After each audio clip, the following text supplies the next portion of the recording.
Le temps avance, mais j'aurai encore une question, 2 minutes pour répondre, mais le sujet est extrêmement large.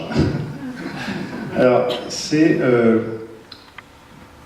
les maladies ou dysfonctionnements liés au vitiligo. Alors, il y en a quand même un certain nombre, de risques ou pas, avérés ou pas.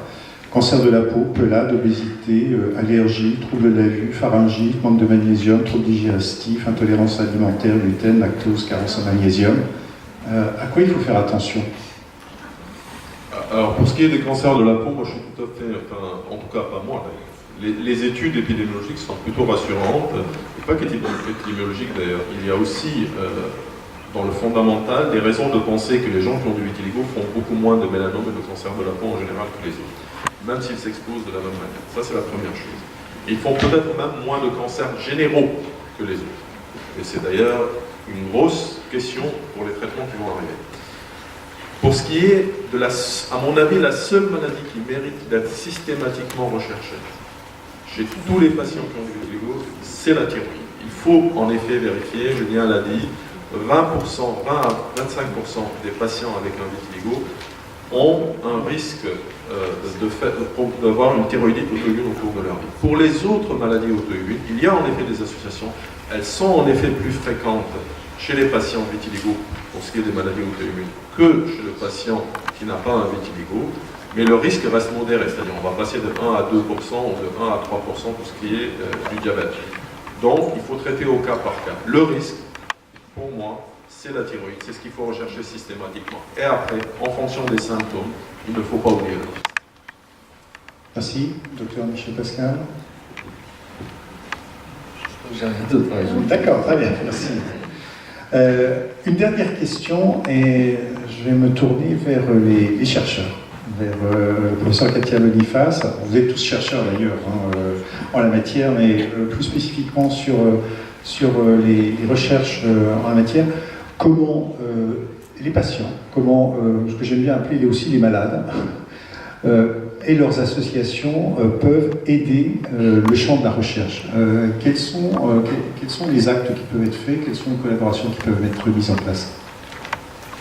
Alors, pour nous, la recherche, nos collaboratoires, c'est vrai, Julien Sénéchal en a parlé, Yvon Gauthier également avec Leïla, c'est vrai que la recherche, nous, on dépend complètement de vous, patients, parce que eh bien, pour pouvoir comprendre la maladie, on a besoin déjà de prélèvements, puisque c'est uniquement si vous acceptez de faire alors, parfois des biopsies cutanées qui peuvent être à visée recherche, et le dermatologue vous l'explique, dans ces cas-là où les prélèvements sanguins, c'est ce qui nous permet, nous, en priorité, de comprendre eh bien, qu'est-ce qui peut se passer, comment ça peut se passer, pour essayer après d'aller identifier eh bien, comment on peut essayer de traiter, de comprendre après pourquoi certains traitements peuvent marcher, comme par exemple, c'est montré maintenant avec les essais qui sont réalisés avec les inhibiteurs de JAK, dont on a parlé tout à l'heure. Donc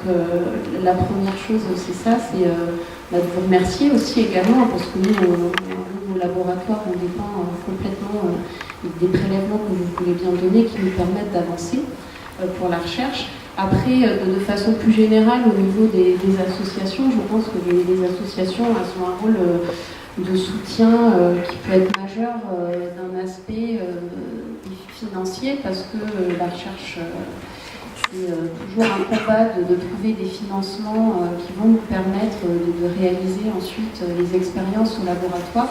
Donc c'est une deuxième chose, et je pense qu'il faut l'aborder, qui est importante, c'est que le soutien financier pour nous, pour la recherche, c'est quelque chose de majeur également pour pouvoir avancer et pour comprendre la maladie.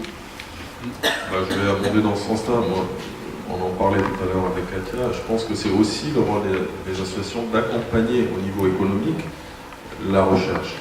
Et une recherche qu'on compare, par exemple, qui s'est fait là, pour le coup, vraiment de manière bénévole. Enfin, honnêtement, et je vous remercie d'ailleurs d'y participer, mais moi-même j'y consacre énormément de temps. Et on a besoin à un moment d'avoir aussi le soutien financier des associations, pas uniquement, mais aussi. Oui, moi je voulais juste ajouter, je ne sais pas si, comme je compare, je ne vous l'ai pas dit parce que je ne voulais pas m'étendre, mais je travaille sur plusieurs associations, pas simplement sur des maladies rares de la peau, mais aussi d'autres types d'associations avec d'autres types de malades. Et je ne sais pas si vous avez eu conscience que l'Association française du vitiligo, comme tu l'as très bien dit, est très puissante par rapport à des associations qui rassemblent 2 personnes, 3 personnes, 4 personnes, 15 personnes. Il y a un poids politique fondamental et d'ailleurs en lien avec d'ailleurs les instances administratives, parce que la particularité des maladies rares, c'est justement qu'il y a eu une association aux États-Unis à cause d'un changement de règlement.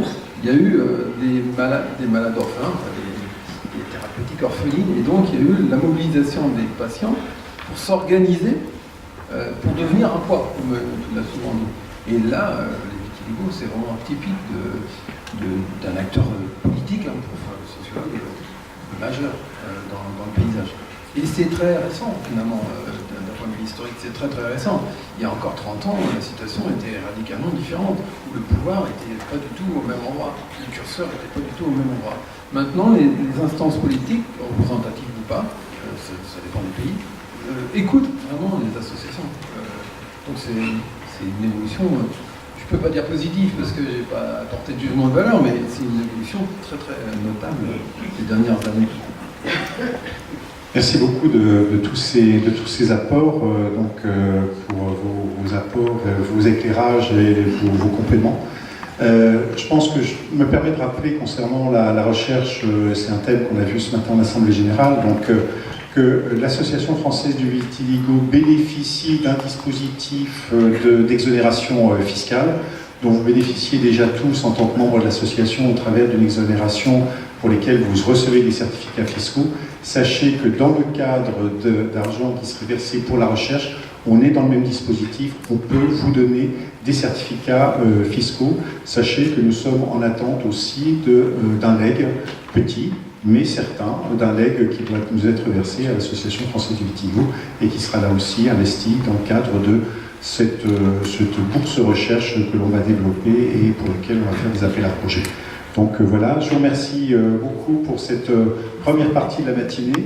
Et puis, comme il fait beau dehors et que d'autre part nous avons préparé un pot de l'amitié, ce qu'on vous propose, c'est d'aller rencontrer de vous rencontrer les scientifiques, les chercheurs, les médecins qui sont ici dans la salle, de pouvoir rencontrer aussi les partenaires qui se sont déplacés, qui peuvent vous présenter à la fois des produits, à la fois vous donner des conseils, et qui se trouvent donc dans les 2 salons à Guado, et cela pendant la période de midi.